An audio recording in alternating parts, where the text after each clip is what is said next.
E na política, seguem as manifestações, investigações e as dúvidas do futuro do nosso país. Ao que tudo indica, um possível impeachment da presidente está cada vez mais próximo. Lula, ministro.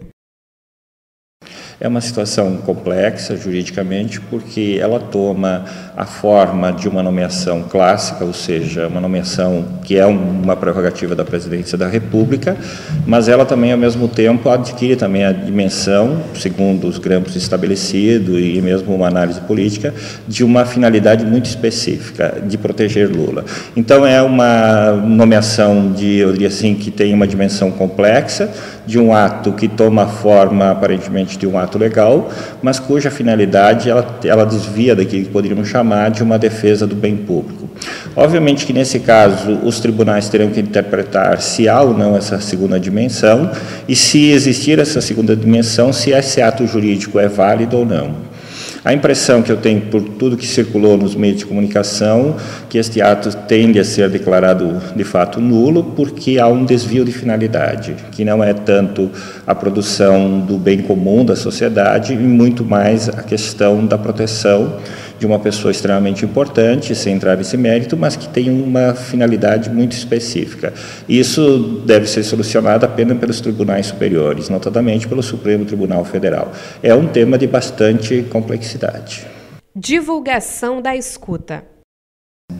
Da mesma forma, dá para dizer, olhando pelo juiz de origem, que a autorização ela cobre a possibilidade de realização da escuta, ela tem uma pequena diferença entre o momento da última gravação não em termos de horário, mas ela é uma gravação feita de maneira judicial, ou seja, com autorização judicial. Então não cabe se dizer que não foi feita uma gravação com autorização judicial. Acho que isto é bastante pacífico nesse momento, que há um juízo regular desta questão.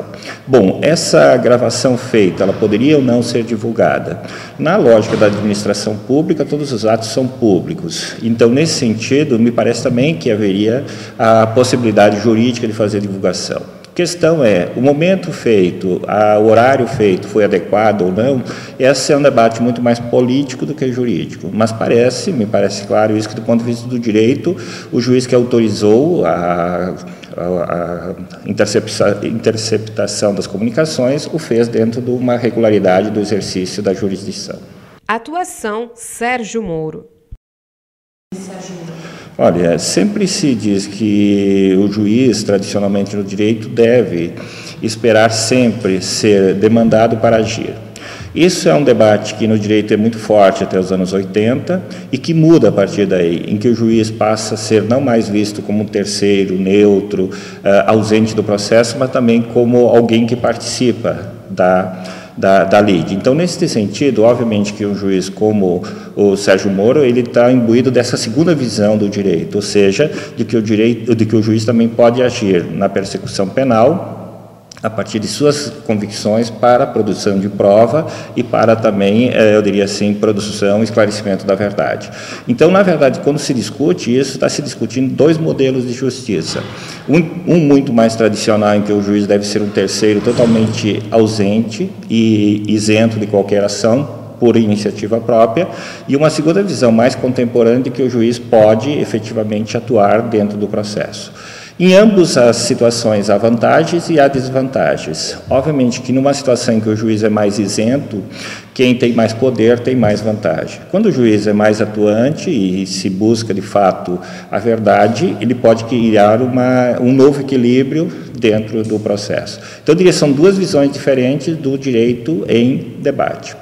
Além disso, no modelo anterior de justiça, é muito forte a discussão sobre a validade, ou seja, as formas, os procedimentos.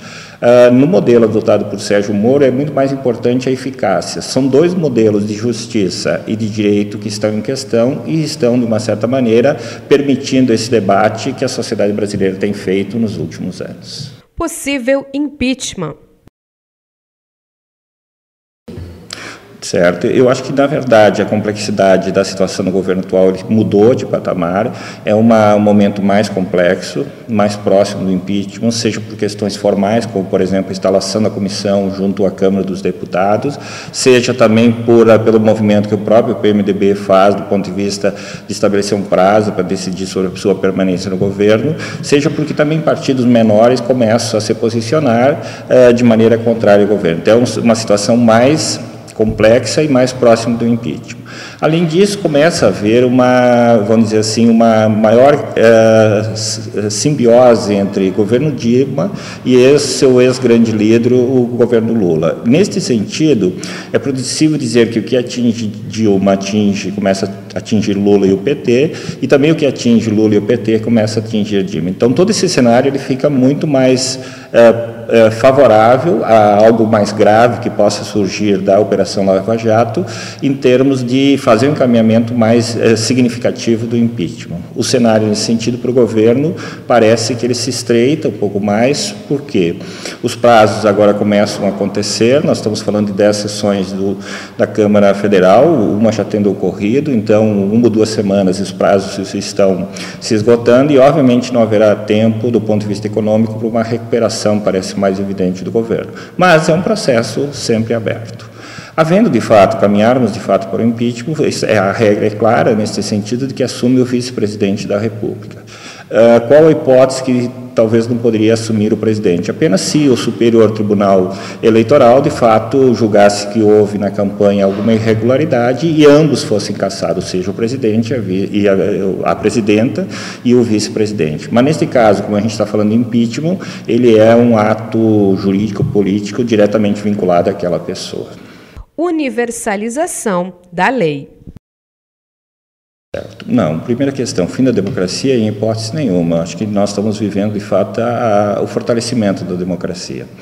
Claro que é um processo lento, é claro que é um processo complexo. No fundo, quando as instituições funcionam regularmente, quando nós podemos ver grandes empreiteiros do Brasil sendo apontados como sendo responsáveis por algum nível de corrupção, sendo condenados nesse sentido, quando grandes políticos também começam a ser envolvidos, o que na verdade nós temos é uma certa universalização da lei. Então já não é mais aquela situação em que para alguns vale o rigor da lei, para outros vale os benefícios da lei. Não, todos estão na mesma situação perante a lei. Bom, além dos políticos nesse momento sendo citados, poderiam outros políticos também passar por um processo de, eu diria assim, de apuração de suas condutas e de produção de resultados? Eu não tenho dúvida sobre isso.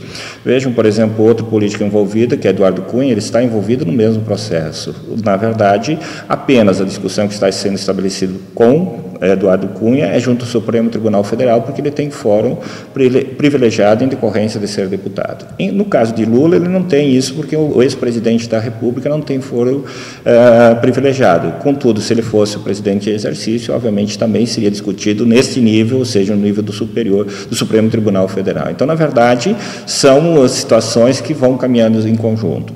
Bom, mais outras pessoas foram citadas nesse processo. Tem culpa já apurada, tem um procedimento estabelecido?